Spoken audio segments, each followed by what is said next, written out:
يسعد الائتلاف الوطني من أجمل برلمانيا الآن أن يفتتح هذه السلسلة الثانية من موائد مستديرة لثلاثاء الملكية البرلمانية بهذه المائدة المستديرة التي يستضيف فيها كل من الأستاذ إدريس بن علي طبعا الذي يتحفون بمقالاته من حين لآخر، المقالات ذات النظرة الثاقبة في التحليل والتمحيص للواقع المغربي. أيضا معنا الأستاذة الباحثة والناشطة النسائية التي لا تكل عزيمتها أبدا، لطيفة بوحسيني. إذا الائتلاف الوطني الملكي البرلماني الآن اختار كعنوان عريض وعام لهذه الموائد السلسلة الثانية من الموائد المستديرة راهن وفاق حركة ديمقراطية المغرب بعد سنة من انطلاق حركة 20 فبراير. هذه الحركة التي حركت بركة إن لم نقل نجازف بالقول بركة آسنة، وبثت الروح في أوصال الحركة الديمقراطية وكل القوى الطامحة إلى الديمقراطية وإقرار الحريات والمساواة. إذا نبدأ هذه المائدة المستديرة، وأعتقد نبدأ بالأستاذ إدريس بن علي. دابا جوج عيالات نديروا لا كالون خياري ولكن تسمح لي أنني سوف أتحدث بالفرنسية. بعض الأحيان غادي نعرب باش تكون الأشياء سهلة، لكن أنا نفسي مدني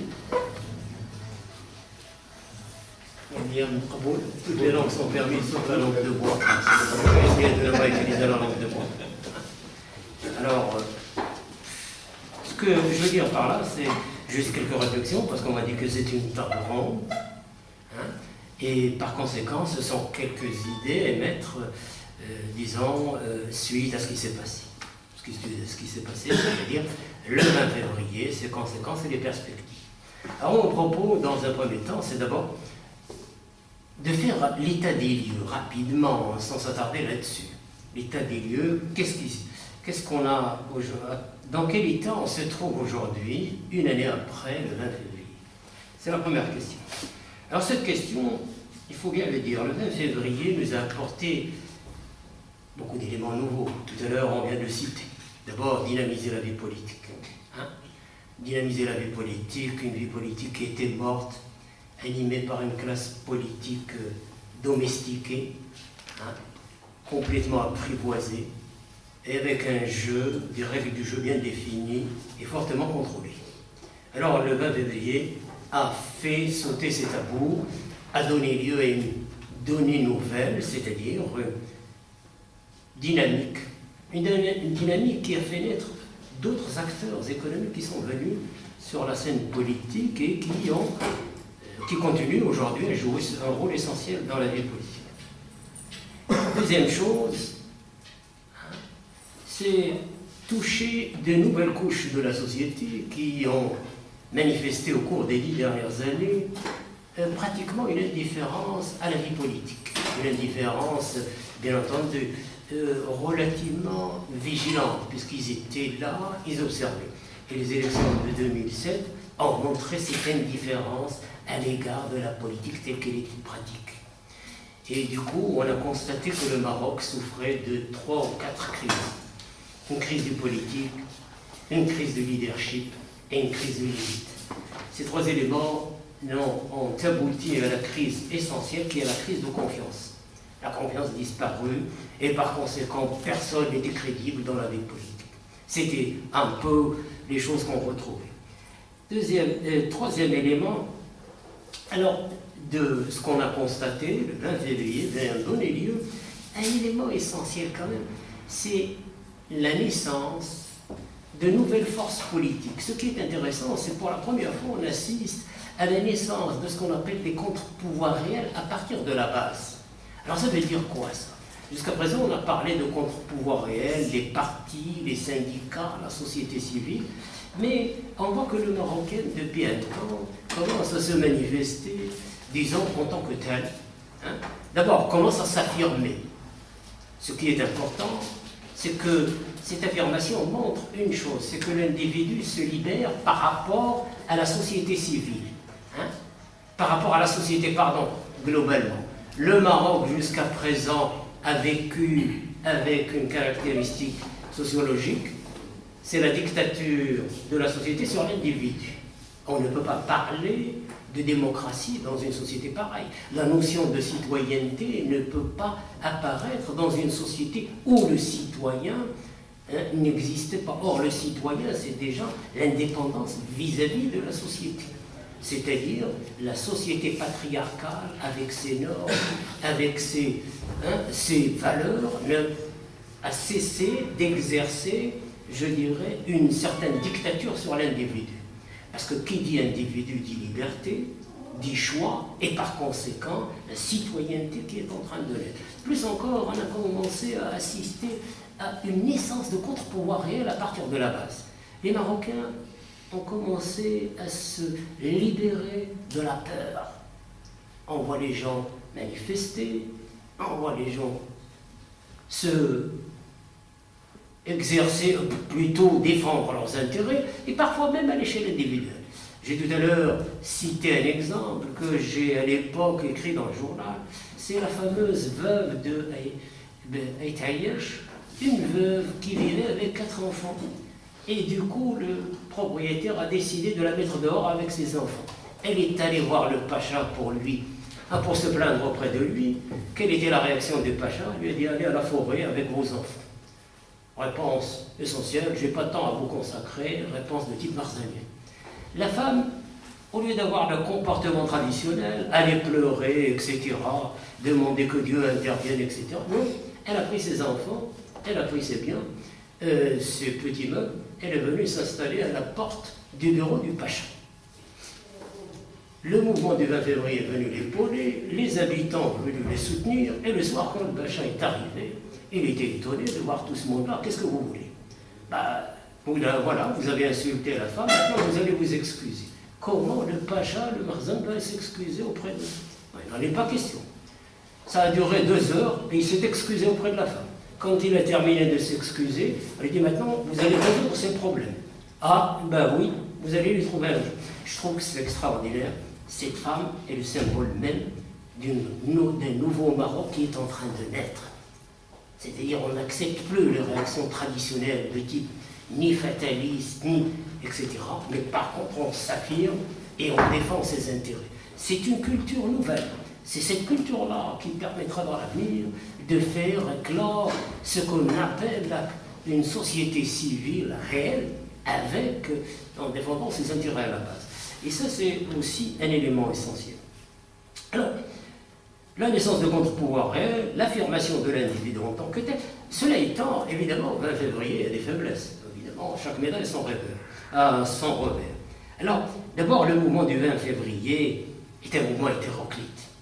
On ne peut pas dire, ça tout le monde le sait. Ça va du romantique, en passant par, disons, les mouvements gauchistes de type tant pis pour la réalité, jusqu'à finir avec l'extrême droite conservatrice. Alors tout ce monde-là se trouvait évidemment dans ce mouvement du 20 février. Il est évident que le côté positif, c'est le côté mobilisateur. Le côté négatif, c'est cette hétérogénéité qui ne permet pas évidemment d'aller loin. Alors du coup, je crois que même le système a poussé, on dirait, amplifier certaines idées assez primaires et faire en sorte que ces idées deviennent en soi un argument. La jeunesse, c'est très bien, et on commence à gonfler la jeunesse en bloc. La jeunesse, c'est ce qui va faire le pays, tout ça c'est très bien.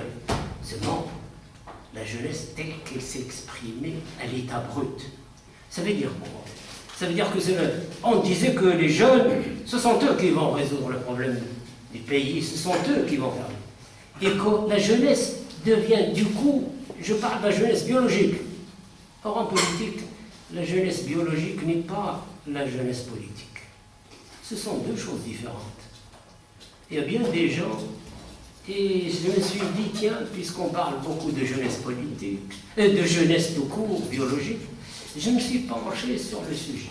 J'ai trouvé que les grands hommes du monde, les derniers au cours des 50 années, ceux qui ont permis à leur pays d'évoluer sont tous des vieillards. Ça va de Roosevelt aux États-Unis en passant par Churchill, De Gaulle, Deng Xiaoping, et j'en passe. Et tous les jeunes étaient des chefs d'État arabes. Ils étaient tous jeunes. Et c'était le désastre. C'était évidemment... Alors là, pour dire évidemment comment les choses se passent. Ça veut dire que la jeunesse n'est pas un argument en soi. C'est bien, ils ont dynamisé la vie politique, mais ce n'est pas tout à fait ça. Maintenant, le deuxième élément, c'est les hommes politiques qui font la politique, je dirais, soit avec l'éthique ou la morale. C'est bien de faire avec la morale, mais la politique, c'est l'art du possible. C'est la capacité de présenter des solutions, et tout en restant ferme sur les principes, il ne faut pas être rigide. Il faut être en mesure de présenter des alternatives crédibles et se donner une visibilité pour avancer dans un certain sens. Certains mouvements politiques se croient la conscience de ce peuple. Non. La conscience, ça peut être un homme sage, etc. Ça peut être quelqu'un d'autre. Ça peut être à la limite une pensée philosophique. Mais un politique, non. C'est celui qui est capable de présenter des alternatives et ces alternatives puissent permettre à la société d'avancer. Le Maroc est à la porte de la modernité depuis 2 siècles et il n'arrive pas à l'ouvrir. Depuis la première constitution, depuis, je dirais, au début du 20e siècle, et ça n'arrête pas. À chaque fois, on pensait que le Maroc allait faire le pas décisif et ce pas n'arrive pas. Alors pourquoi? Évidemment, c'est dû à plusieurs raisons, parmi lesquelles les raisons que je viens de dire. Certains partis doivent comprendre que si on ne s'accroche pas à la réalité, si on ne présente pas d'alternative à la réalité, ben c'est elle qui se venge finalement. C'est-à-dire celle qui vous marginalise et qui vous réduit à presque un éternel exclu de la vie politique.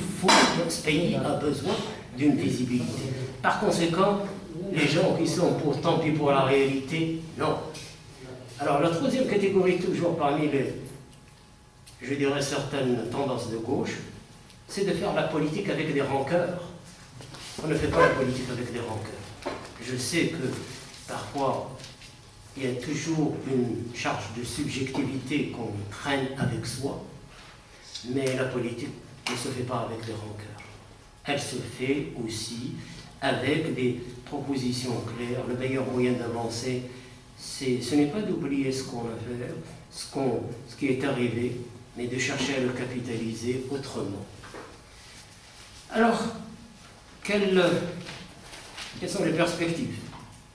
Quelles sont les perspectives et quelles sont les possibilités qui permettent, enfin, parce qu'il faut parler de perspectives, il ne faut pas rester simplement au niveau de certains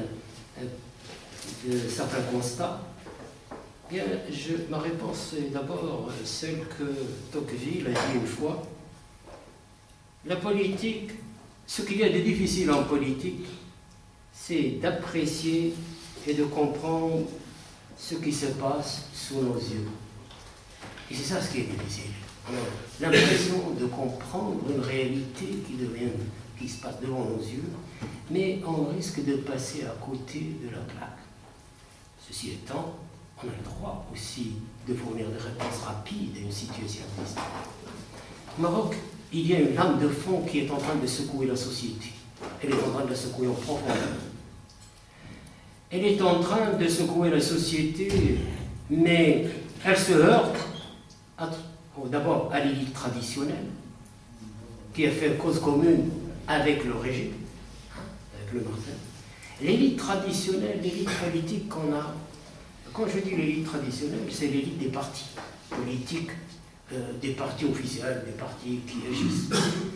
Cette élite-là, avec le temps, a fini par, je dirais, être apprivoisée et ne pense son avenir que dans le contexte actuel.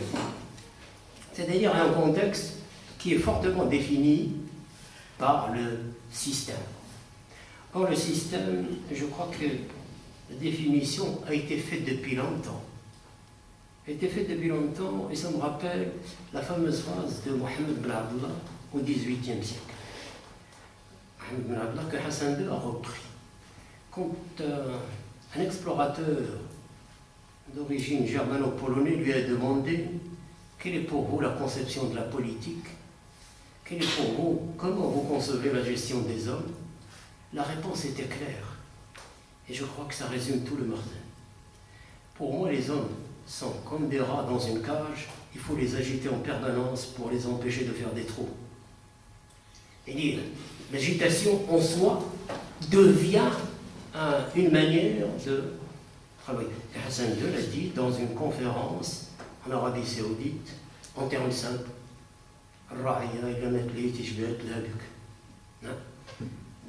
Donc, il faut créer l'événement artificiel de manière à envoyer cette élite vers des batailles de seconde zone. Et les batailles de seconde zone, c'est parce qu'il manque chez nous.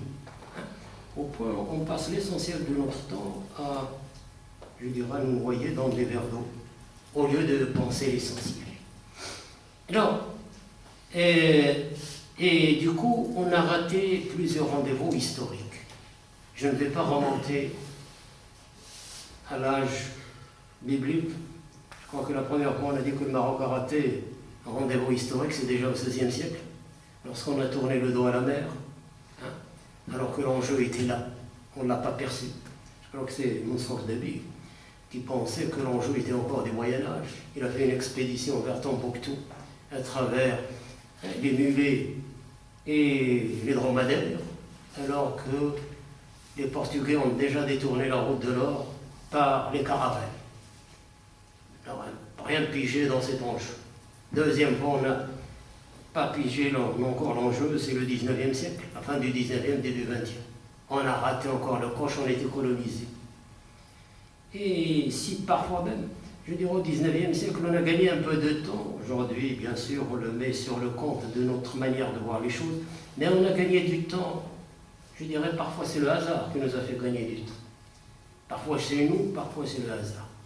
La bataille des Trois Rois nous a fait gagner 2 siècles. On pensait que le Maroc était une grande puissance militaire. Il y avait quelques rapports d'espions, notamment anglais, qui disaient le contraire. Mais il y a la bataille des Trois Rois qui nous a sauvés. Il y a la découverte de l'Amérique, et qu'on s'est détourné un peu des guerres napoléoniennes, et même la bataille d'Isly, le Maroc qui était à la portée de la France. C'est le consulat qui a stoppé le processus parce que l'Angleterre pensait échanger le Maroc contre l'Égypte.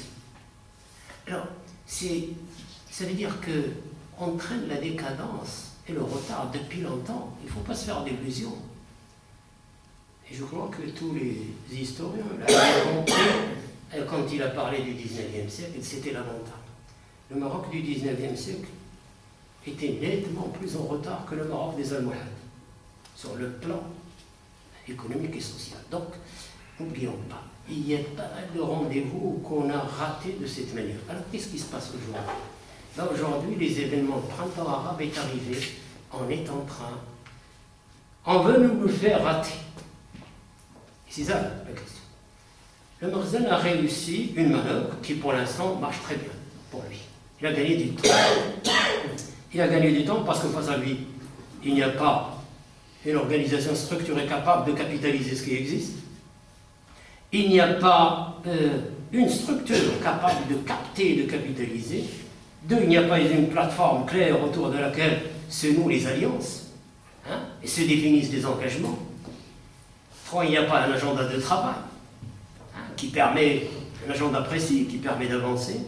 L'absence de stratégie et du coup, l'enjeu majeur d'aujourd'hui est en train de passer à côté. Quel est l'enjeu majeur?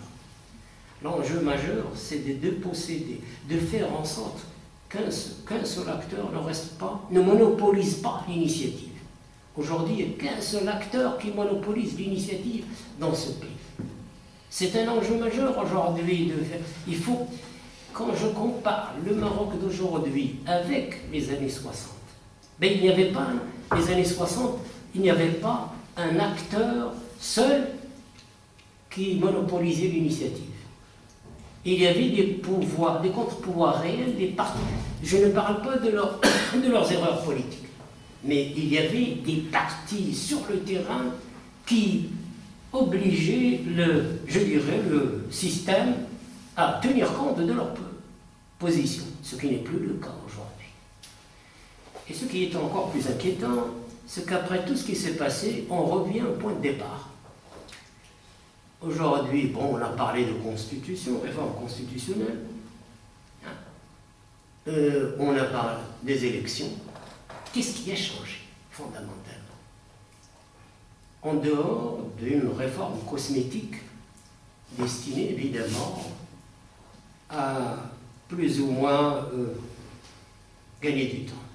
Qu'est-ce qui a changé? Eh bien, d'abord, le système est revenu au point de départ. Le cabinet royal reprend ses fonctions avec les gens qui ont été dénoncés par les manifestants. Ce sont eux qui sont aujourd'hui les tenants du pouvoir. Les partis politiques, quelques-uns ont bradé ce qu'il leur reste comme crédibilité. Aujourd'hui, on peut parler plutôt de fonds de commerce plutôt que des partis politiques ou des bureaux de placement pour cadres supérieurs. Ce qui est regrettable. La vie politique elle-même est totalement cadenassée avec, évidemment, je dirais, des verrous sur un certain nombre d'aspects qui ont été acceptés. Et chose nouvelle, l'émergence de forces qui étaient jusqu'à présent, certes présentes sur le terrain, mais qui se sont appropriés les acquis du mouvement du 20 février. Je parle par exemple d'un parti comme le PJD qui ne pensait pas évidemment arriver au pouvoir si tôt et qui se trouve aujourd'hui au pouvoir grâce à ce qui s'est passé. Alors évidemment, le PJD aujourd'hui, pour certains, c'est arrivé là-bas parce qu'il y a un vote, sanction, il y a ceci, il y en a même qui pensent qu'il peut faire des choses. Mais je crois que le constat, c'est que pour l'instant, le 20 février a perdu l'initiative, elle s'est affaiblie et aujourd'hui, sans disparaître, évidemment, j'ai oublié de le dire, ça reste présent. Il y a une capitale latente qui est ici, qui attend une organisation, une structure capable de capitaliser.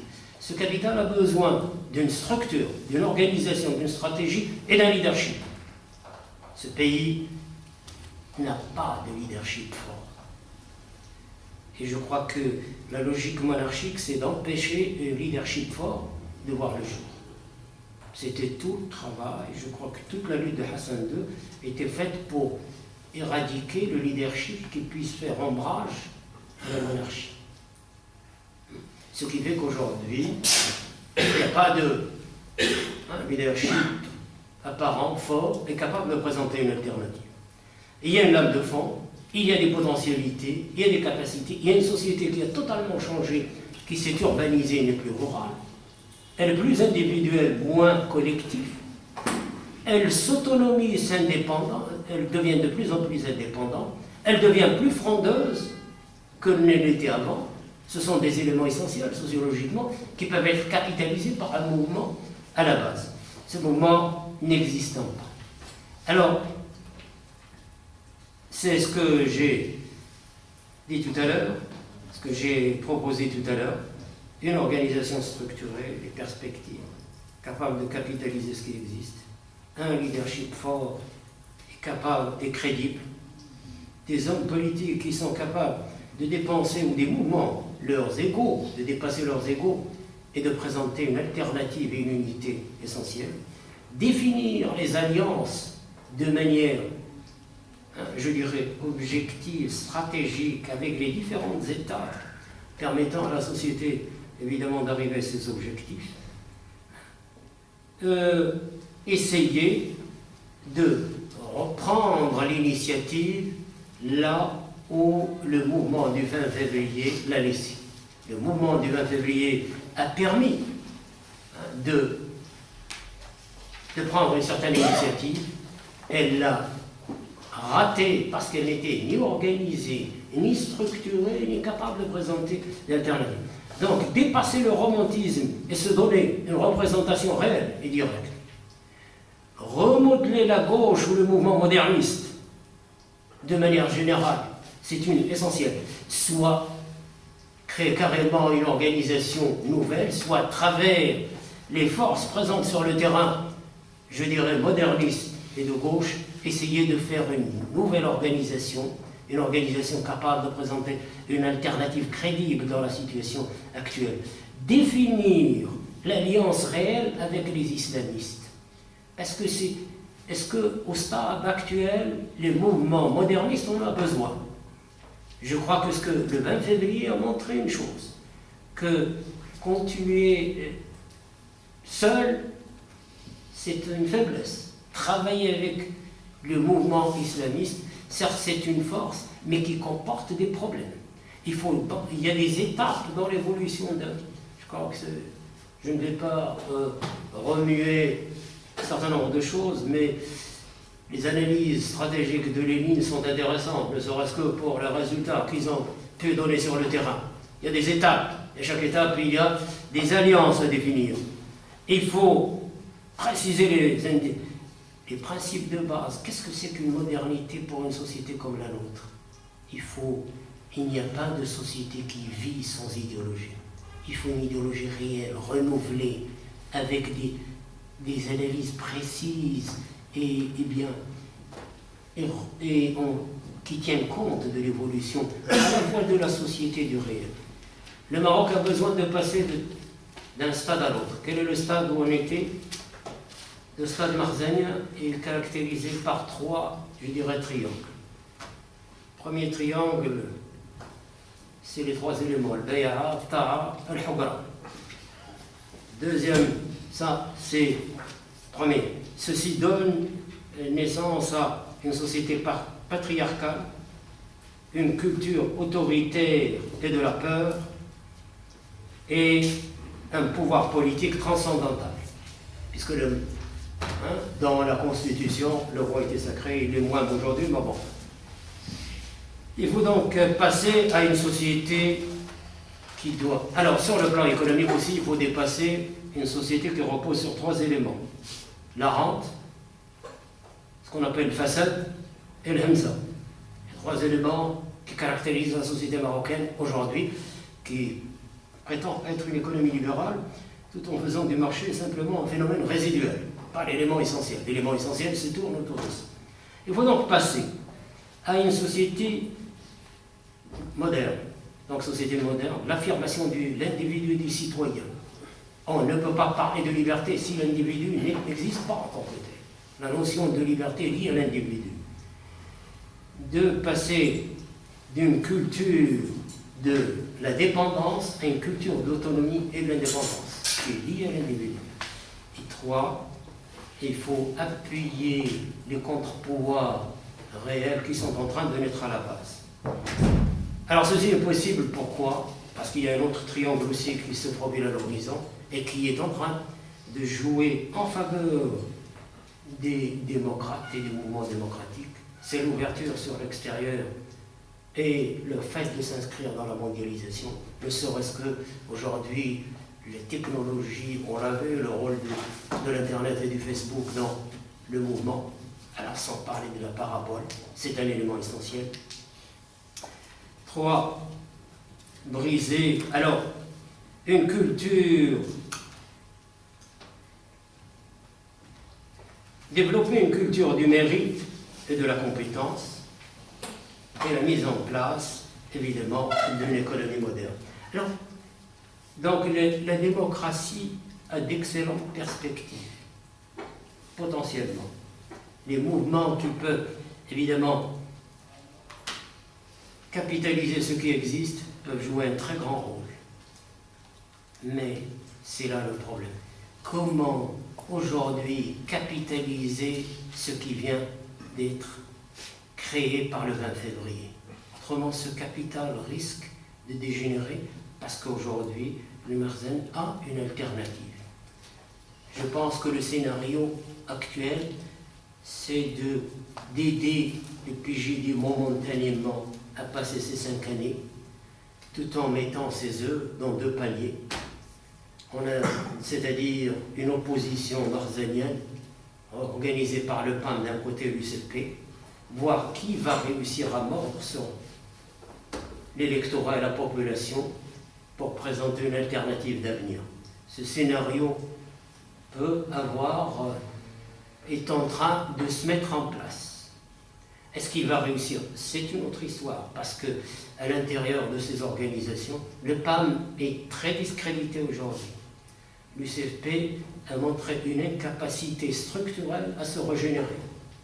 Elle continue encore à être dominée par, je dirais, une élite d'antan, par des curiosités archéologiques, sont peu prêtes à accepter des changements et, je crois, épaulées en haut lieu pour ne pas perdre le contrôle de la situation.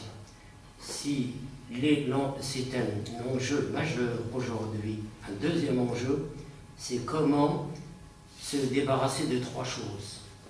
Se débarrasser de la dépendance politique et accéder à l'indépendance politique. Aujourd'hui, un parti indépendant est une grande révolution au Maroc. 2, se débarrasser de l'emprise économique, donc de la rente, qui bloque la société fort, de manière générale. Et 3, une autre contrainte, il faut bien le dire, la religion, qui est une contrainte majeure pour avancer. Alors évidemment, c'est une discussion, je dirais, si on est cynique, quelques cyniques diront tant mieux que le PJD arrive au pouvoir en pleine crise, ça permettra de ne plus en parler dans quelques années. C'est une hypothèse qui est peut-être très optimiste. Parce que c'est vrai que le PJD arrive dans une conjoncture difficile, à la fois interne et externe. Ses résultats, on ne sait pas comment il peut le faire, mais il peut être aidé aussi par le régime pour quelques données. Alors évidemment, si je prends simplement la situation économique, je pense qu'il ne peut pas faire grand-chose. Il commence déjà à relancer une grande partie de son programme. Sur le plan sociologique, évidemment, les moyens manquent. Il reste à faire des choses essentielles dans le domaine de la gouvernance. Est-ce qu'on peut le laisser faire? Dans le domaine de la gouvernance, la première chose, c'est ce que les manifestants ont demandé, c'est ce que lui-même a revendiqué, c'est la lutte contre le Fassad. S'il est capable de s'attaquer au Fassad, ça veut dire qu'il s'attaque au régime. Et dans ces conditions, on ne peut que le féliciter. Voilà, je vous remercie de votre attention.